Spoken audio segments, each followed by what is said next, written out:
જય શ્રી કૃષ્ણ. પ્રિય મિત્રો, શ્રી કૃષ્ણ સમજાવે છે કે જીવનની સફરમાં કઠિન પરિસ્થિતિઓનો સામનો કરવો એ કોઈ કમનસીબી નથી. વાસ્તવમાં આ એક એવી અગ્નિ પરીક્ષા છે જે આપણને આપણી આંતરિક ક્ષમતા અને મજબૂતાઈનો પરિચય કરાવે છે. સાનુકૂળ સંજોગોમાં દરેક વ્યક્તિ ખુશ રહી શકે છે, પરંતુ સાચો વીર એ જ છે જે પ્રતિકૂળતામાં પણ પોતાની માનસિક સંતુલન અને પરમ તત્વ પરનો ભરોસો ગુમાવતો નથી.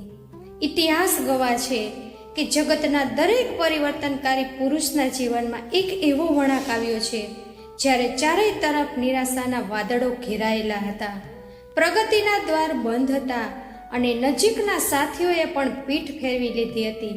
છતાં તેમણે હિંમત ન હારી અને એટલે જ આજે ઇતિહાસમાં તેમનું નામ સુવર્ણ અક્ષરે અંકિત છે.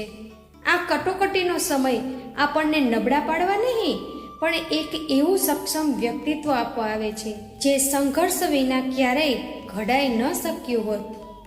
ભગવાન શ્રી કૃષ્ણ કહે છે કે જ્યારે જીવનમાં મુશ્કેલીઓની આંધી આવે ત્યારે અધીરાઈ થવાને બદલે એ યાદ રાખો કે કોઈ પણ તુફાન કાયમી હોતું નથી. સમુદ્રની સપાટી પર ગમે એટલા પ્રચંડ મોજા ઉછળતા હોય, પરંતુ તેનું તળિયું હંમેશા ગંભીર અને શાંત જ રહે છે. બરાબર એ જ રીતે બાહ્ય પરિસ્થિતિઓ ગમે તેટલી વિકટ હોય, તમારા અંતરાત્મામાં એક અખંડ શાંતિ રહેલી છે. એ દિવ્ય ઉર્જા તમારો આત્મા છે, જે કોઈ પણ સંકટથી ડરતો નથી કે દુઃખથી પરાજિત થતો નથી. જરૂર છે માત્ર તે આંતરિક અવાજને ઓળખવાની. જે ક્ષણે તમે આ આત્મબળનો સાક્ષાત્કાર કરી લેશો, તે દિવસથી બહારના સંકટો તમારી ચેતનાને ડગાવી નહીં શકે. એક સમયે હરિદાસ નામનો એક કુશળ માંજી મતદલીએ ભયાનક ચક્રવાતમાં ફસાઈ ગયો. મોજાના પ્રવાહથી તેની હોડી ડગમગવા લાગી અને તેમાં રહેલી સામગ્રી ડૂબવા લાગી. તેની સાથેના અન્ય સહપ્રવાસીઓ ભયભીત થઈને નસીબ અને વિધાતાને કોસવા લાગ્યા. પણ હરિદાસ એકદમ અડગ રહ્યો. તેણે પૂર્ણ એકાગ્રતાથી પતવાર સંભાળી, પવનની દિશા પારખી અને નાવને સુરક્ષિત કિનારા તરફ વાળી લીધી. સંકટ ટળ્યા પછી સાથીઓએ આશ્ચર્યથી પૂછ્યું, તને જરાય ફાળ ના પડી? ત્યારે તેણે સુંદર જવાબ આપ્યો, ભય તો મને પણ લાગતો હતો, પણ જો એ ડરને મેં મન પર હાવી થવા દીધો હોત તો આપણે ક્યારનાય ડૂબી ગયા હોત. મેં એ ડરની ઉર્જાને હોડી બચાવવાના પુરુષાર્થમાં લગાવી દીધી. જીવનનો આ જ શાશ્વત નિયમ છે. વિપત્તિમાં વ્યાકુળતા સહજ છે, પણ એ વ્યાકુળતાને સકારાત્મક કાર્યમાં રૂપાંતરિત કરી દેવી એ જ સાચી વિવેક બુદ્ધિ છે. શ્રી કૃષ્ણ કહે છે કે ગીતાનો સૌથી મોટો સંદેશ એ જ છે કે કર્મ કરતા રહો અને પરિણામની ચિંતા છોડી દો. જ્યારે ખરાબ સમય આવે છે ત્યારે માણસની સૌથી મોટી ભૂલ એ હોય છે કે તે કર્મ કરવાનું બંધ કરી દે છે. તે વિચારે છે કે જ્યારે પરિણામ સારું નથી મળી રહ્યું તો પ્રયત્ન શું કામ કરવું? પરંતુ આ જ વિચાર તેને વધુ ઊંડા અંધકારમાં ધકેલી દે છે. જેમ એક દીવો તેલ ખતમ થવા છતાં પણ ત્યાં સુધી બળતો રહે છે જ્યાં સુધી તેમાં એક પણ ટીપું બચ્યું હોય, તેવી જ રીતે માણસે પણ પોતાની અંતિમ શક્તિ સુધી પ્રયત્ન કરતા રહેવું જોઈએ, કારણ કે ઈશ્વર પણ તેની જ મદદ કરે છે જે પોતે મદદ કરવાનો સાહસ બતાવે છે. એક ખેડૂત હતો જેના ખેતરમાં 2 વર્ષથી પાક થયો ન હતો. પહેલા વર્ષે દુકાળ પડ્યો, બીજા વર્ષે પૂર આવ્યું. ગામના બીજા ખેડૂતો તેને જોઈને કહેવા લાગ્યા કે આ જમીનમાં હવે કંઈ નહીં થાય, પરંતુ તે ખેડૂતે ત્રીજા વર્ષે પણ બીજ વાવ્યા, મહેનત કરી, પાણી પાયું અને વિશ્વાસ રાખ્યો. તે વર્ષે તેના ખેતરમાં એટલો પાક થયો કે આખા ગામના લોકો આશ્ચર્યચકિત થઈ ગયા. લોકોએ પૂછ્યું કે તે હાર કેમ ન માની? ખેડૂતે કહ્યું કે જમીને મને 2 વાર નિરાશ કર્યો, પણ જમીને મારી સાથે વાયદો નહોતો તોડ્યો. આ તો હવામાનનો માર હતો. હવામાન બદલાય છે, જમીન નથી બદલાતી. જીવનમાં પણ પરિસ્થિતિઓ બદલાય છે. માણસની મહેનત અને દાનત ન બદલવી જોઈએ. શ્રી કૃષ્ણ કહે છે કે ખરાબ સમયમાં સૌથી પહેલાં જે વસ્તુ તૂટે છે તે છે આત્મવિશ્વાસ. અને જ્યારે આત્મવિશ્વાસ તૂટી જાય છે ત્યારે માણસ દરેક નાની મુશ્કેલીને પહાડ જેવી મોટી સમજવા લાગે છે. એટલા માટે ખરાબ સમયમાં સૌથી પહેલાં તમારા આત્મવિશ્વાસને બચાવો. એવું ન વિચારો કે તમારાથી કંઈ નહીં થાય. એવું વિચારો કે હજી નથી થયું પણ થશે જરૂર. સંસારમાં એવી કોઈ પરિસ્થિતિ નથી જેમાંથી માણસ બહાર ન નીકળી શકે. દરેક અંધારી રાત પછી સવાર થાય છે, દરેક શિયાળા પછી વસંત આવે છે અને દરેક દુઃખ પછી એક એવું સુખ આવે છે જે તે દુઃખ સહન કરવાને કારણે વધુ મીઠું લાગે છે. શ્રી કૃષ્ણ કહે છે કે ખરાબ સમય એક કસોટી છે અને કસોટી પર એ જ ખરો ઉતરે છે જેની અંદર સાચું સોનું હોય. જેમ સોનાને અગ્નિમાં તપાવવાથી તેની શુદ્ધતા સાબિત થાય છે, તેવી જ રીતે માણસની સાચી ઓળખ મુશ્કેલ સમયમાં થાય છે. સુખમાં તો બધા સારા દેખાય છે, બધા સાથ આપે છે અને બધા હસે છે, પરંતુ જ્યારે ખરાબ સમય આવે છે ત્યારે ખબર પડે છે કે કોણ અસલી છે અને કોણ દેખાવડું. ખરાબ સમયની આ સૌથી મોટી દેન છે કે તે તમને અસલી અને નકલી લોકોની ઓળખ કરાવી દે છે. તેથી જે તમારા ખરાબ સમયમાં સાથ આપે તેમનું મૂલ્ય સોના કરતાં પણ વધારે છે અને જે છોડીને ચાલ્યા ગયા તેમના જવાનો અફસોસ ન કરો. સમજો કે બોજ હળવો થયો. એક રાજકુમાર હતો જે બાળપણથી જ બહુ વૈભવ અને એસો આરામમાં ઉછર્યો હતો. એક દિવસ રાજ્ય પર સંકટ આવ્યું. રાજકોષ ખાલી થઈ ગયો. મિત્રો, રાજ્યોએ સાથ છોડી દીધો. દરબારીઓ એક એક કરીને દૂર થવા લાગ્યા. રાજકુમાર તૂટી ગયો. તેણે પોતાના ગુરુને કહ્યું, ગુરુદેવ, મેં ક્યારેય નહોતું વિચાર્યું કે મારે આ દિવસ જોવો પડશે. ગુરુ હસ્યા અને બોલ્યા, બેટા, જ્યાં સુધી આ દિવસ નહોતો આવ્યો ને ત્યાં સુધી તું માત્ર રાજકુમાર હતો. આજથી તું રાજા બનવાની તૈયારી કરી રહ્યો છે. કારણ કે રાજા એ નથી હોતો જેની પાસે સેના હોય. રાજા એ હોય છે જે સેના વગર પણ પોતાનું મનોબળ જાળવી રાખે. રાજકુમારે ગુરુની વાત હૃદયમાં ઉતારી, ધીરજ સાથે આગળ વધ્યો અને એક દિવસ ખરેખર એક મહાન શાસક બન્યો. જીવનમાં પણ દરેક ખરાબ સમય તમને એક એવું શિક્ષણ આપે છે જે કોઈ શાળામાં નથી મળી શકતું. શ્રી કૃષ્ણ કહે છે કે જ્યારે પણ ખરાબ સમય આવે સૌથી પહેલાં પોતાના મનને શાંત કરો, કારણ કે ગભરાયેલું મન ક્યારેય સાચો નિર્ણય લઈ શકતું નથી. જેમ તળાવનું પાણી હલતું હોય ત્યારે તેમાં પોતાનું પ્રતિબિંબ નથી દેખાતું, પણ શાંત થવા પર સ્પષ્ટ દેખાય છે. તેવી જ રીતે મન શાંત હોવા પર જ સાચો રસ્તો દેખાય છે. જ્યારે પણ તમને લાગે કે બધું વિખરાઈ રહ્યું છે ત્યારે થોડીવાર માટે અટકો, લાંબો શ્વાસ લો, ઈશ્વરનું સ્મરણ કરો અને પછી વિચારો કે અત્યારે જે થઈ રહ્યું છે તેમાં મારા હાથમાં શું છે. જે તમારા હાથમાં છે તેના પર ધ્યાન આપો, જે નથી તેની ચિંતા છોડો. આ જ ગીતાનો સાર છે. એક વિદ્યાર્થીની પરીક્ષા હતી. રાત્રે જ તેની તબિયત બગડી ગઈ અને તાવ આવી ગયો. તે ગભરાઈ ગયો. તેની માતાએ કહ્યું, બેટા, અત્યારે જે થઈ રહ્યું છે તેની ચિંતા ન કર. જે તારા હાથમાં છે તે કર. દવા લે, થોડો આરામ કર અને સવારે જે યાદ હોય તે લખી દેજે. વિદ્યાર્થીએ એવું જ કર્યું. સવારે તાવ થોડો ઓછો થયો. તેણે પરીક્ષા આપી અને સારા માર્ક્સ પણ આવ્યા. પછીથી તેણે કહ્યું કે તે રાત્રે આ પાઠ મળ્યો કે મુશ્કેલ સમયમાં પણ જે કરવું શક્ય હોય તે કરતા રહેવું એ જ સૌથી મોટી બુદ્ધિમાની છે. શ્રી કૃષ્ણ કહે છે કે અર્જુન પણ એકવાર આવી જ અવસ્થામાં હતો. કુરુક્ષેત્રના મેદાનમાં જ્યારે તેણે પોતાના જ પ્રિયજનોને સામે ઊભેલા જોયા ત્યારે તેનું મન નબળું પડી ગયું. હાથમાંથી ધનુષ છૂટી ગયું અને તે બોલ્યો, હે કેશવ, મારાથી આ નહીં થાય. મારા પ્રાણ નીકળી રહ્યા છે. ત્યારે શ્રી કૃષ્ણએ તેને ગીતાનું જ્ઞાન આપ્યું. તેમણે કહ્યું, હે પાર્થ, આ દેહ નશ્વર છે અને આત્મા અમર છે. તું કેમ વિચલિત થાય છે? ઊભો થા અને તારું કર્મ કર. જે થવાનું છે તે થઈને જ રહેશે, પણ કર્મથી મોઢું ન મોડ. આ સંવાદ માત્ર અર્જુન માટે નહોતો. આ સંવાદ દરેક એવા માણસ માટે હતો જે જીવનની કોઈ પણ મુશ્કેલ ઘડીમાં હાર માની લે છે. જ્યારે પણ તમારા મનમાં એવો ભાવ આવે કે હવે મારાથી નહીં થાય, ત્યારે કૃષ્ણની આ વાણી યાદ કરી લો. ઊભો થા અને કર્મ કર. શ્રી કૃષ્ણ કહે છે કે ખરાબ સમયમાં માણસની સૌથી મોટી ભૂલ એ હોય છે કે તે પોતાના દુઃખને જ પોતાની ઓળખ બનાવી લે છે. તે દરેક જગ્યાએ એવું જ કહેતો ફરે છે કે મારી સાથે જ આવું થાય છે, મારું કંઈ નહીં થાય, મારી કિસ્મત જ ખરાબ છે.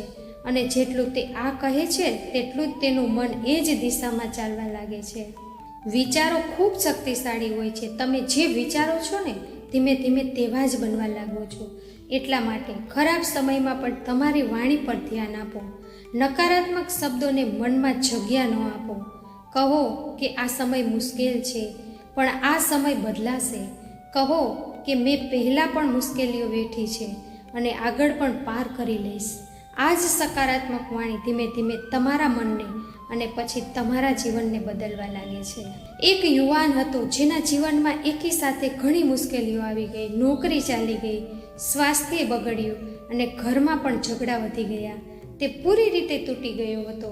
એક દિવસ તે પોતાના ગામના એક વડીલ પાસે ગયો અને તેમને પોતાની બધી પરેશાનીઓ સંભળાવી.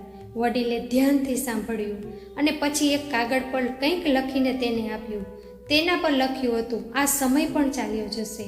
યુવાને કહ્યું, બસ આટલું જ? વડીલ બોલ્યા, હા બસ આટલું જ. જ્યારે પણ અભિમાન આવે ત્યારે આ 4 શબ્દો વાંચી લેજે અને જ્યારે દુઃખ આવે ત્યારે પણ આ 4 શબ્દો વાંચી લેજે. કારણ કે બંનેમાં સત્ય એક જ છે કે કોઈ પણ અવસ્થા કાયમી નથી. તે યુવાન તે કાગળ પોતાના ખિસ્સામાં રાખવા લાગ્યો. જ્યારે પણ ખરાબ લાગતું કે તેને કાઢીને વાંચતો. ધીમે ધીમે તેના જીવનમાં પરિવર્તન આવ્યું અને આજે તે એક સફળ અને શાંત માણસ બની ગયો છે. શ્રી કૃષ્ણ કહે છે કે ખરાબ સમય એક મહાન શિક્ષક છે. તે એ શીખવે છે જે સુખ ક્યારેય નથી શીખવી શકતું. સુખમાં માણસ ઘણું બધું ભૂલી જાય છે. ભૂલી જાય છે કે બીજાના દર્દને કેવી રીતે સમજવું. ભૂલી જાય છે કે નમ્રતા શું હોય છે. ભૂલી જાય છે કે જે મળ્યું છે તે કેટલું મૂલ્યવાન છે. પરંતુ જ્યારે દુઃખ આવે છે ને ત્યારે આ બધું યાદ આવી જાય છે. એટલા માટે ખરાબ સમયથી નફરત ન કરો, તેનો આભાર માનો. કહો કે હે ઈશ્વર, તમે આ સમય ચોક્કસ કોઈ કારણસર મોકલ્યો છે અને જે કારણ અત્યારે નથી દેખાઈ રહ્યું તે આગળ જતાં જરૂર દેખાશે. એક મહિલા હતી જે ખૂબ મુશ્કેલ સમયમાંથી પસાર થઈ રહી હતી. તેના ઘરમાં ધન નહોતું, બાળકો બીમાર હતા અને પતિની નોકરી છૂટી ગઈ હતી. એક દિવસ તે મંદિરમાં રડવા લાગી અને બોલી, હે ભગવાન, મેં એવા ક્યાં પાપ કર્યા છે, આટલું કષ્ટ મને મળી રહ્યું છે? ત્યારે એક વૃદ્ધ સાધુ ત્યાંથી પસાર થયા અને બોલ્યા, માં, ઈશ્વરે તને દંડ નથી આપ્યો. ઈશ્વરે તને એ બતાવવા માટે પસંદ કરી છે જે સામાન્ય માણસ નથી બની શકતો. જે માટી અગ્નિમાં તપે છે તે જ મજબૂત વાસણ બને છે. જે માટી અગ્નિથી ડરીને ભાગી જાય છે તે કાચી જ રહી જાય છે. તે મહિલાએ સાધુની વાત હૃદયમાં ઉતારી, હાર ન માની. આજે તેનો પરિવાર સુખી છે અને તે પોતે બીજાની મદદ કરે છે. તે કહે છે કે તે મુશ્કેલ સમયે જ મને એ તાકાત આપી જે આજે મારા કામમાં આવે છે. શ્રી કૃષ્ણ કહે છે કે ખરાબ સમયમાં સૌથી મોટો સહારો ઈશ્વરનું સ્મરણ છે. જ્યારે દરેક દરવાજા બંધ થઈ જાય ત્યારે એક દરવાજો હંમેશા ખુલ્લો રહે છે અને તે છે ભક્તિનો દરવાજો. જ્યારે કોઈ નથી સાંભળતું ત્યારે ઈશ્વર સાંભળે છે. જ્યારે કોઈ નથી સમજતું ત્યારે ઈશ્વર સમજે છે. ભક્તિનો અર્થ માત્ર પૂજાપાઠ નથી. ભક્તિનો અર્થ છે એ વિશ્વાસ કે જે થઈ રહ્યું છે તેમાં ઈશ્વરની કોઈ યોજના છે. આ વિશ્વાસ રાખવો એ જ સૌથી મોટી ભક્તિ છે. જ્યારે તમે આ વિશ્વાસ જાળવી રાખો છો ત્યારે એક અદૃશ્ય શક્તિ તમારી સાથે આવીને ઊભી રહી જાય છે અને ધીમે ધીમે રસ્તાઓ ખુલવા લાગે છે. ભગવાન શ્રી કૃષ્ણ ગીતામાં કહે છે કે આત્માને કોઈ હથિયાર કાપી શકતું નથી, અગ્નિ તેને બાળી શકતો નથી. જ્યારે શરીર થાકી જાય, જ્યારે મન તૂટી જાય ત્યારે પણ તમારી અંદર એક એવી શક્તિ છે જેને કોઈ ખરાબ સમય છીનવી શકતો નથી. એ શક્તિ છે તમારી ચેતના, તમારી આત્મા. જ્યાં સુધી આ જીવંત છે તમારી આશા જીવંત છે.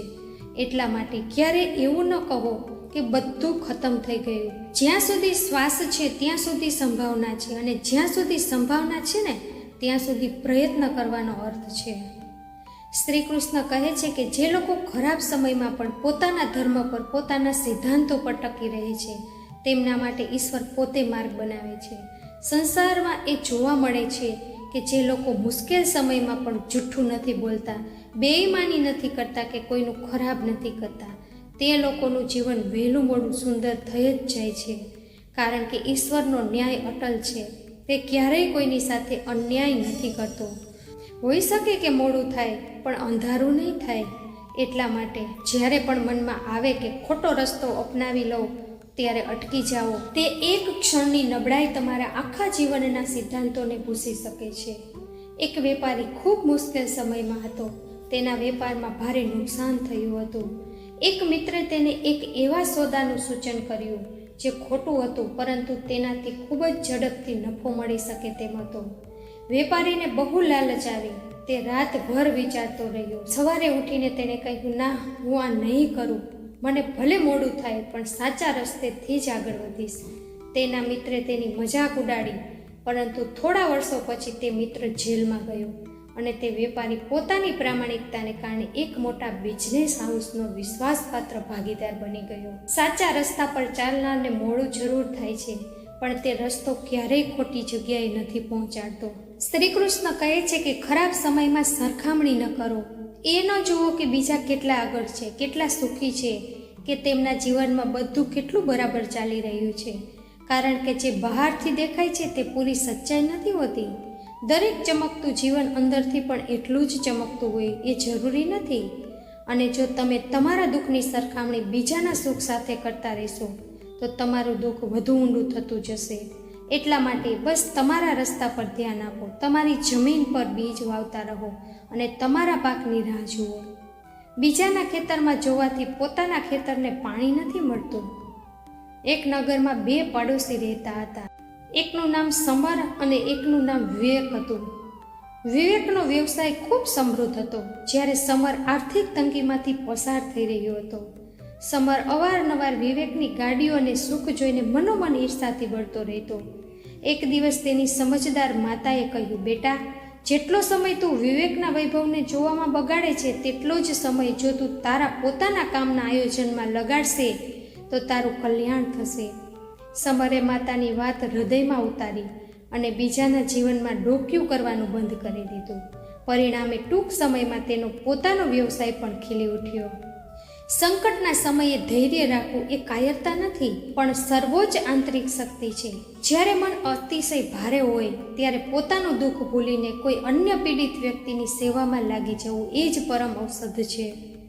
કોઈ જરૂરિયાતમંદને ભોજન કરાવવું કે કોઈ એકલવાયા વડીલની ક્ષણભર સેવા કરવી જે આત્મિક સંતોષ મળે છે, તે તમારા પોતાના દુઃખના ભારને હળવો કરી દે છે. એક શારદાબેન નામના અસહાય વૃદ્ધા હતા, જેમનું જીવન કષ્ટોથી ભરેલું હતું. તેમ છતાં તેઓ રોજ સવારે પોતાના ઘર આંગણે આવતા ભૂખ્યા પક્ષીઓ અને કૂતરાઓ માટે અન્નજળની વ્યવસ્થા કરતા હતા. લોકોએ પૂછ્યું કે તમે પોતે આટલા સંઘર્ષમાં છો, છતાં બીજા જીવોની ચિંતા કેમ કરો છો? ત્યારે તેમણે સુંદર ભાવ વ્યક્ત કર્યો કે જ્યારે હું આ અબોલ જીવનની તૃપ્તિ જોઉં છું ત્યારે હું મારું બધું જ દુઃખ ભૂલી જાઉં છું. તેમની આ નિસ્વાર્થ ભાવના જોઈને પાછળથી આખી સોસાયટીએ શારદાબેનની દેખરેખની જવાબદારી ઉપાડી લીધી. ઈશ્વર ક્યારેય કોઈ નબળા વૃક્ષ પર વાવાઝોડું નથી મોકલતો. તોફાન હંમેશા એ જ વૃક્ષનો સામનો કરે છે જેના મૂળ જમીનમાં ઊંડા અને મજબૂત હોય છે. જો તમારા જીવનમાં સંઘર્ષ આવ્યો છે તો એ સાબિતી છે કે બ્રહ્માંડના નિયંતાને તમારા આત્મબળ પર પૂરો ભરોસો છે. પોતાની જાતને ક્યારેય કમજોર ન ગણો. ઊભા થાઓ, કમર કસો અને પૂર્ણ શ્રદ્ધા સાથે ફરી એકવાર પ્રયત્ન કરો. વિજય તમારો જ થશે. શ્રી કૃષ્ણ કહે છે કે ખરાબ સમયમાં આભારનો ભાવ સૌથી મોટી દવા છે. જ્યારે જીવનમાં બધું બરાબર ન ચાલી રહ્યું હોય ત્યારે પણ જો તમે એ વસ્તુઓ વિશે વિચારો જે તમારી પાસે છે તો મનને અદ્ભુત શાંતિ મળે છે. તમારી પાસે શ્વાસ છે, આ ઈશ્વરની સૌથી મોટી ભેટ છે. તમારી પાસે આંખો છે જે આ સંસારની સુંદરતા જોઈ શકે છે. તમારી પાસે એક મન છે જે વિચારી શકે છે અને બદલી શકે છે. આ બધી કેટલી મોટી સંપત્તિ છે, પણ આપણે તેનું મૂલ્ય ત્યાં સુધી નથી સમજતા જ્યાં સુધી તે છીનવાઈ ન જાય. એટલા માટે દરરોજ સવારે ઉઠીને ઈશ્વરનો આભાર માનો, એ વસ્તુઓ માટે જે તમારી પાસે છે, નહીં કે એ વસ્તુઓ માટે જે નથી. શ્રી કૃષ્ણ કહે છે કે જીવનમાં કઠિન સમયનો બીજો એક મોટો પાઠ એ છે કે તે તમને સાચી પ્રાથમિકતાઓ શીખવે છે. જ્યારે બધું બરાબર હોય ત્યારે માણસ ઘણી નકામી વસ્તુઓમાં ગૂંચવાયેલો રહે છે, પરંતુ જ્યારે મુશ્કેલી આવે છે ત્યારે તેને ખબર પડે છે કે વાસ્તવમાં શું મહત્વનું છે. ત્યારે તેને સમજાય છે કે પરિવારનો સાથ કેટલો મૂલ્યવાન છે, સ્વાસ્થ્ય કેટલું મોટું ધન છે, એક સાચો મિત્ર કરોડોની સંપત્તિ કરતાં પણ વધીને છે, અને મનની શાંતિ કોઈ પણ ભૌતિક સુખ કરતાં ક્યાંય વધુ કિંમતી છે. એક સફળ વેપારી હતો. તે આખો દિવસ વેપારમાં ડૂબેલો રહેતો હતો. પરિવાર માટે, મિત્રો માટે કે પોતાના માટે પણ સમય નહોતો. એક દિવસ તેને એક ગંભીર બીમારી થઈ ગઈ અને તેને મહિનાઓ સુધી પથારીવશ રહેવું પડ્યું. તે દરમિયાન તેનો વેપાર ધીમો પડી ગયો અને ઘણા સાથીઓ દૂર થઈ ગયા. પરંતુ તેની પાસે તેનો પરિવાર હતો જે દિવસ રાત તેની સેવામાં લાગેલો હતો. જ્યારે તે સાજો થયો ત્યારે તેણે કહ્યું, આ બીમારીએ મારી પાસેથી ઘણું છીનવ્યું, પણ જે આપ્યું તે તેના કરતાં પણ ઘણું મૂલ્યવાન છે. તેણે મને મારા પરિવારની કિંમત સમજાવી. આજે તે વેપારી એટલું જ કામ કરે છે, પણ પરિવાર સાથે સમય વિતાવવો તેની સૌથી મોટી પ્રાથમિકતા છે. ખરાબ સમયે તેને એ શીખવ્યું કે જે વર્ષોની સફળતા નહોતી શીખવી શકી. શ્રી કૃષ્ણ કહે છે કે જે વ્યક્તિ ખરાબ સમયમાં પણ પોતાની દિનચર્યા નથી તોડતો તે બહુ ઝડપથી તે સમયમાંથી બહાર નીકળી આવે છે. જ્યારે જીવનમાં ઉથલ પાથલ હોય ત્યારે દિનચર્યા વિખેરાઈ જાય છે. માણસ ન તો સરખું સૂવે છે, ન સરખું ખાય છે કે ન સરખું કામ કરે છે, જેનાથી મન વધુ અસ્તવ્યસ્ત થઈ જાય છે. તેથી કઠિન સમયમાં પણ સમયસર ઉઠો, પ્રાર્થના કરો, થોડી કસરત કરો અને સમયસર ભોજન લો. આ સાધારણ બાબતો જ તમને અસાધારણ શક્તિ આપે છે. શ્રી કૃષ્ણ કહે છે કે ખરાબ સમયમાં બીજી એક વસ્તુ જે બહુ કામ આવે છે તે છે સેવા. જ્યારે તમારું મન પોતાના દુઃખમાં ડૂબેલું હોય ત્યારે કોઈ બીજાના દુઃખને જુઓ, કોઈ જરૂરિયાતમંદની થોડી મદદ કરો, કોઈ બીમાર વ્યક્તિ પાસે જઈને બેસો. જ્યારે તમે બીજા માટે કંઈક કરો છો ત્યારે તમારું પોતાનું દુઃખ થોડીવાર માટે પાછળ ચાલી જાય છે. ઈશ્વર એવા લોકો પર વિશેષ કૃપા કરે છે જે પોતાના દુઃખમાં પણ બીજાના કામ આવે છે. શ્રી કૃષ્ણ કહે છે કે પ્રતીક્ષામાં પણ એક શક્તિ હોય છે, પરંતુ આ માત્ર એ જ વ્યક્તિને મળે છે જે પ્રતીક્ષાની સાથે પ્રયત્ન પણ કરતો રહે છે. જે માત્ર બેસીને રાહ જુએ છે તે સમય બગાડે છે, પણ જે પ્રયત્ન કરતાં કરતાં રાહ જુએ છે તે સમયનો સદુપયોગ કરે છે. જ્યારે બીજ વાવવામાં આવે છે ત્યારથી લઈને પાક ઉગે ત્યાં સુધીના સમયમાં ખેડૂત નવરો નથી બેસતો. તે ખેતરની દેખરેખ રાખે છે, સિંચાઈ કરે છે અને નીંદણ હટાવે છે. એ જ રીતે ખરાબ સમયમાં પ્રતીક્ષાનો અર્થ નિષ્ક્રિયતા નથી, પણ પરિણામની વ્યાકુળતા વગર પોતાનું કર્મ પૂરી નિષ્ઠાથી કરતા રહેવું તે છે. ફળ ત્યારે જ મળે છે જ્યારે તેનો સમય આવશે. શ્રી કૃષ્ણ કહે છે કે જીવનમાં ખરાબ સમય એમના જ પાસે આવે છે જેમની પાસે તેને ઝીલવાની શક્તિ હોય છે. ઈશ્વર કોઈ નબળા વૃક્ષ પર વાવાઝોડું નથી મોકલતો. વાવાઝોડું એના પર જ આવે છે જેના મૂળ ઊંડા હોય. એટલા માટે જો તમારા જીવનમાં ખરાબ સમય આવ્યો છે તો તેનો અર્થ એ છે કે ઈશ્વરને તમારા પર ભરોસો છે. તેને ખબર છે કે તમે આને પાર કરી શકો છો. માટે એ ભરોસાને ન તોડો. ઉઠો, ઊભા થાઓ અને એકવાર ફરીથી શરૂઆત કરો, કારણ કે તમે વિચારો છો તેના કરતાં ક્યાંય વધુ શક્તિશાળી છો. યાદ રાખો કે અર્જુન પણ તૂટ્યો હતો, શ્રી રામ પણ વનમાં ગયા હતા, ધ્રુવ પણ એકલો હતો, પરંતુ કોઈએ પોતાનું કર્મ ન છોડ્યું. બધાએ ઈશ્વર પર ભરોસો રાખ્યો અને અંતમાં બધાને તે મળ્યું જે તેમના માટે યોગ્ય હતું. તમારી અંદર પણ એ જ શક્તિ છે. બસ એકવાર પોતાને કહો, હું આ કરી શકું છું, હું આ કરીશ અને હું આ કરીને જ રહીશ. કારણ કે જે માણસના મનમાં આ સંકલ્પ જાગી જાય છે તેના માટે ખરાબ સમય માત્ર એક પડાવ બની જાય છે, મંજિલ નહીં. આ જ ગીતાનો સંદેશ છે, આ જ શ્રી કૃષ્ણની વાણી છે અને આ જ જીવનનું સૌથી મોટું સત્ય છે. તો મિત્રો, આજની માહિતી ખૂબ જ અગત્યની હતી, જે દરેકના જીવનમાં ઉતારવાથી તેનું જીવન પરિવર્તન ચોક્કસ થઈ શકશે. તો મિત્રો, જો આજનો વિડીયો ગમ્યો હોય તો વિડીયોને લાઈક કરી કમેન્ટમાં જય શ્રી કૃષ્ણ જરૂર લખી દેજો અને તમારા મિત્રોને પણ શેર કરજો, જેથી તેને પણ આ અમૂલ્ય જ્ઞાનનો લાભ મળી શકે. ફરીથી મળીશું એક નવા વિડીયો સાથે. ત્યાં સુધી બધાને જય શ્રી કૃષ્ણ. રાધે રાધે.